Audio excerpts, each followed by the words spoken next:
टाळ मृदुंगाच्या गजरात आदिशक्ती संत मुक्ताईंची पालखी बीड जिल्ह्यात दाखल झाली आहे। बीड जिल्ह्यात दाखल होण्यापूर्वी संत मुक्ताईंच्या पादुकांचं गोदावरी स्नान देखील पार पडलं। या संपूर्ण दिंडी सोहळ्याचा आढावा घेतलाय आमच्या प्रतिनिधींनी।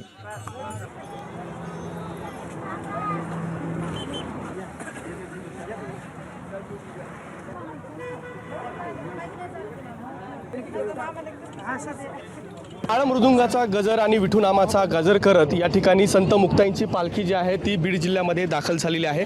विदर्भातून ही पालखी जी आहे ती या ठिकाणी पंढरपूरकडे प्रस्थान करते आणि अशातच आता संत मुक्ताईंचा पालखीचा जालना जिल्ह्यात मुक्काम झाल्याच्या नंतर आता पुढचा संपूर्ण मुक्काम जो आहे तो बीड जिल्ह्यात असणार आहे आणि आता ही पालखी जी आहे ती गेवराईमध्ये दाखल झालेली आहेत। आपल्यासोबत महाराज आहेत। कशा स्वरूपात बीडमध्ये आजचा मुक्काम असेल आणि त्याबरोबरच या पालखीचं वैशिष्ट्य म्हणजे एक नाथ आणि आजोबा अशी भेट देखील होत असते।